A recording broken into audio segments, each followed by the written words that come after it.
नाजरीन, महरंग बलोच जो खवातीन को लीड कर रही है वहां पर बैठी है।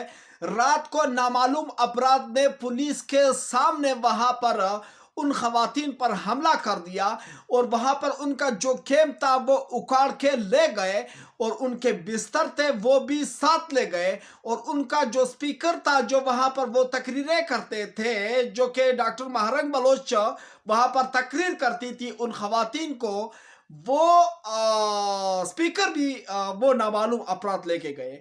और वो नामालूम अपराध ने मुंह छुपाया हुआ था, मुना को डांप लिया था। और उसके बाद वहां पर जो स्वापी हजरात थे, जब वो नामालूम अपराध आ रहे थे, उन स्वापी हजरात ने अपने कैमरे बंद कर दिए।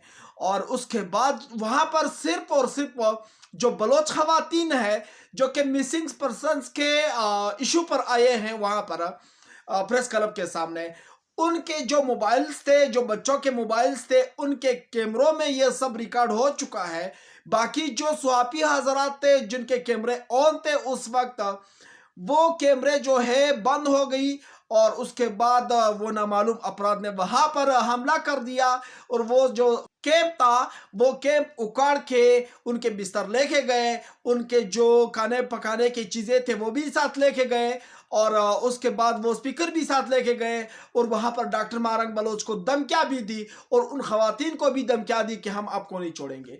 नाजरीन, सबसे इंटरेस्टिंग चीज जो है इस वाकये में वो ये है कि वहां पर पुलिस खड़ी थी और वो कुछ नहीं कर सकते थे। वहां पर एसपी साहब खड़े थे, वो कुछ नहीं कर सकते थे क्योंकि वो भी मजबूर थे। और जब उसके बाद डॉक्टर महरंग बलोच ने उनसे पूछा कि आप यहां पर खड़े हैं, किस लिए खड़े हैं, आप हमारी हिफाजत करने के लिए खड़े हैं? तो वो बेचारा कहता है कि जी हाँ, मैं आपकी हिफाजत के लिए खड़ा हूं। तो डॉक्टर महरंग बलोच कहती है कि आप यहां से चले जाएं, हम अपना हिफाजत खुद करते हैं, आप हमारी हिफाजत के लिए नहीं खड़े। आप अगर हमारी हिफाजत के लिए खड़े होते तो यहाँ पर जो 5-6 बंदे बंदूक के साथ आए हैं, पिस्तौल के साथ आए हैं, मुना डांप लिया है, ये नामालूम अपराध हमें मालूम है। और उसके बाद जो है हामिद मीर साहब ने यहाँ पर एंट्री ली। हामिद मीर साहब ने कहा कि यह नामालूम अपराध इतने भी नामालूम नहीं है कि हम लोग जानते नहीं हैं, ये हम लोगों को मालूम है कि ये नामालूम अपराध कौन है और ये नामालूम अपराध कहाँ से आई। यहाँ पर खारदार तारे लगे हुए हैं, कोई दहशतगर्द आ नहीं सकता, कोई हमलावर आ नहीं सकता, अगर आ सकता है तो किसी और जगह पर हमला क्यों नहीं करता। इन बलोच खवातीन पर जो कि 40-50 औरतें हैं, खवातीन हैं, इन पर सिर्फ हमला क्यों करना है। ये नामालूम अब इतने भी नहीं है जितना ये अपने आप को जानते हैं, जितना ये अपने आप को समझते हैं कि हम ना मालूम है, इतने भी ना मालूम नहीं है। ये हामिद मीर साहब ने कहा था। यहाँ पर हामिद मीर साहब ने यह भी कहा कि फौज में दहशतगर्द है लेकिन ये खवातीन दहशतगर्द नहीं है। इन खवातीन के पास पिस्तौल, बंदूक, कोई भी राइफल नहीं है, कोई भी इनके पास डंडा नहीं है, कोई भी इनके पास पत्थर नहीं है, तो फिर ये लोग कैसे दहशतगर्द हो सकते हैं। दहशतगर्द वो फौजी डकैतियर है जो कि अपने आप से ऊपर कोई किसी को भी नहीं समझते थे, किसी को भी नहीं जानते थे, अपने आप को उन्होंने खुदा समझा हुआ था। जनरल मुशर्रफ को उन्होंने कहा कि सबसे बड़ा दहशतगर्द जनरल मुशर्रफ था, जिन्होंने बलूचिस्तान में ये सिचुएशन क्रिएट किया, जो ये हालात बना दिए कि वहां पर डेथ स्क्वाड बन चुके हैं। वहां पर सीटीडी लोगों को दिन दिहाड़े अगवा करती है, लोगों को मारती है, सड़कों पर फेंकती है और जाली मुकाबलों में उनको कत्ल कर देते हैं।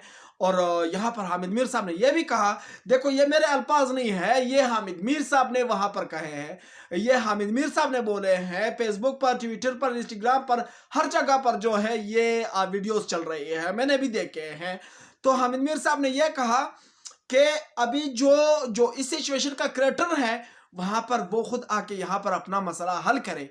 और ये नामालूम अपराध जो है ये ज्यादा अब नामालूम नहीं रहे हैं, क्योंकि अब हम सबको पता चल गया है कि अब ये मतलब कौन हो सकते हैं। और उन्होंने ये भी कहा कि ये सुहाफी हजरात जो है जिन्होंने ये कैमरे बंद कर दिए हैं, इनको पहले से पता चल गया था कि ये नामालूम नहीं है, ये मालूम लोग हैं, ये नामालूम अपराध है। तो इन्होंने मतलब कैमरामैनों के सामने और स्वापियों के सामने इन पर हमला कर दिया, इनका सारा कैंप उखाड़ दिया।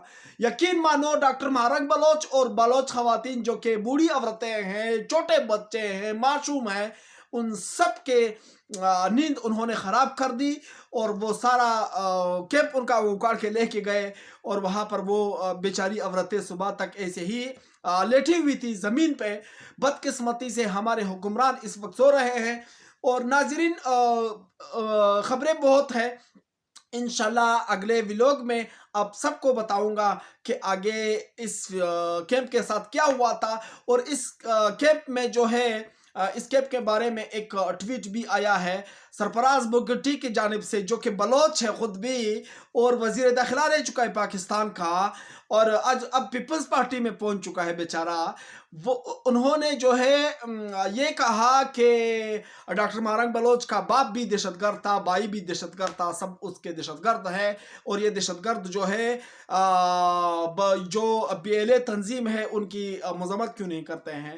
ناظرین یہ ایک بہت بڑی کہانی ہے، اس پر انشاءاللہ نیکسٹ ویلوگ میں ضرور بات کروں گا، آپ سب کے سامنے سارے ڈیٹیل رکھوں گا کہ جو سرفراز بگٹی صاحب ہے وہ اس وقت مجبور کیوں ہے، یا وہ بلوچ خواتین کو دہشت گرد کیوں کہتا ہے. کیونکہ الیکشن سر پر ہے، انہوں نے بھی سیٹ لینا ہے بوٹوں سے. سو ناظرین آپ لوگوں کا اس رپورٹ پر کیا کہنا ہے وہ آپ لوگ مجھے کمنٹ میں ضرور بتائیے. میں چلتا ہوں انشاءاللہ نیکسٹ ویلوگ میں ملوں گا اگر زندگی رہی. اللہ حافظ.